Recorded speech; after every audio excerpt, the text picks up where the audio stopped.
24 കണക്റ്റിന്റെയും K Chittilappilly ഫൗണ്ടേഷന്റെയും സംയുക്ത ഭവന പദ്ധതിയിലൂടെ കൊല്ലത്ത് നിർധന കുടുംബത്തിന് തണലൊരുങ്ങുന്നു. ഫ്ലവേഴ്സ് ഭവന പദ്ധതിയിലൂടെ കൊല്ലത്ത് നിർമ്മിക്കുന്ന ആദ്യ ഭവനത്തിന്റെ തറക്കല്ലിടൽ വവ്വാക്കാവിൽ നടന്നു. കൊല്ലം കരുനാഗപ്പള്ളി വവ്വാക്കാവിൽ താരയ്ക്കും കുടുംബത്തിനുമാണ് തലചായ്ക്കാൻ സുരക്ഷിത ഇടമൊരുങ്ങുന്നത്. കെ ചിറ്റിലപ്പള്ളി ഫൗണ്ടേഷനും 24 കണക്റ്റുമായി ചേർന്ന് ആദ്യഘട്ടത്തിൽ 100 ഭവനങ്ങൾ ഒരുക്കുന്നതാണ് പദ്ധതി. ഫ്ലവേഴ്സ് ഭവന പദ്ധതിയിലൂടെ കൊല്ലത്ത് നിർമ്മിക്കുന്ന ആദ്യ ഭവനമാണിത്. കുടുംബാംഗങ്ങളുടെ സാന്നിധ്യത്തിൽ പുതിയ വീടിന് തറക്കല്ലിട്ടു.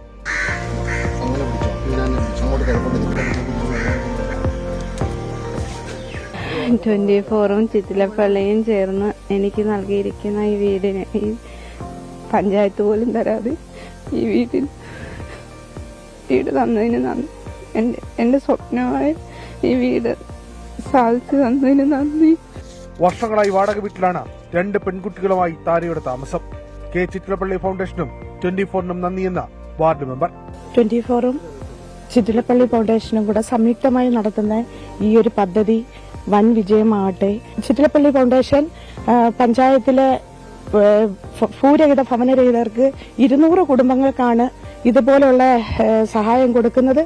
പണി പൂർത്തിയാക്കി പുതിയ വീട്ടിൽ താമസം തുടങ്ങാൻ കഴിയുമെന്ന പ്രതീക്ഷയിലാണ് താരയും മക്കളും. 24 കണക്ട് റീജിയണൽ കോർഡിനേറ്റർമാരായ സന്തോഷ് ശിവദാസ്, മനോജ് മാവേലിക്കര, പഞ്ചായത്ത് സെക്രട്ടറി സിനിമോൾ, 24 കുടുംബാംഗങ്ങൾ തുടങ്ങിയവരും ചടങ്ങിൽ പങ്കെടുത്തു. 24 കൊല്ലം.